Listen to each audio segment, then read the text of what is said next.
waxaan galnay howlgallo abniga wax looga qabanayo waa kusimaha taliyaha qaybta booliska ee gobolka Hiiraan gaashaanle sare Cali Cabdi Mahadalle Cali Dhuux wuxuu xilligan uu la hadlayay bahda warbaahinta isagoo faahfaahin ka bixinayay howlgallo ciidanka amniga ay ka sameeyeen maalmihii la soo dhaafay qaybo ka mid ah gobolka oo burcad lagula dagaalamayay iyo kuwa kale oo qorsheysan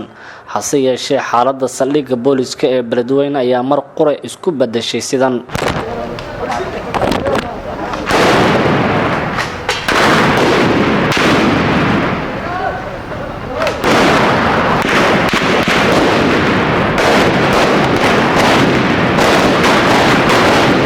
dablay hubeysan oo tiro ahaan ku dhawaa ilaa iyo 3 ayaa weerar ku soo qaaday gudaha saldhigga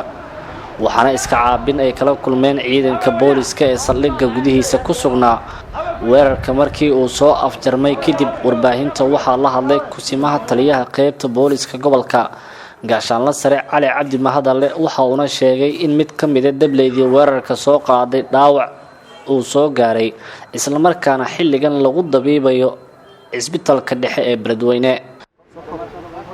warkaas anaga faahfaahin dheeraad ah ka bixin doonaa laakiin inta aan hadda ku jirnay shirkan jiraa'id waxba ka dhacay saldhigga waa la soo weeraray saldhigga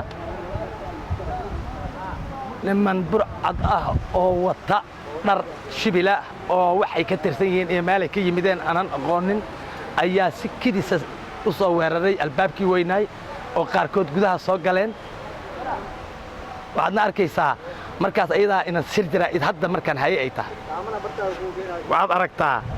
in waxaas ka dhaceen oo kaamiriya aniga aan ku hadlayo oo igu duubnay oo wariyo gacanta ku hay waxa ku dhacay waa kuwaas intaas aad marqaati ku filan arrintaas ayadaa mar raba anigu inaan hordhac ka sameeyo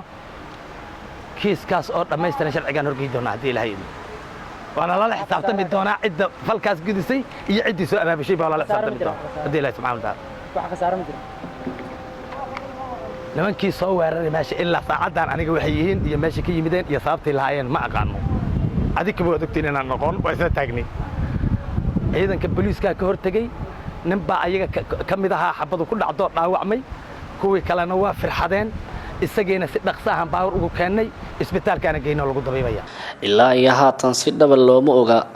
ujeedka ay lahaayeen dableydii maanta weerarka ku qaaday saldhigga booliska ee Beledweyne Maxamed Ibrahim Siyaad Kalsan TV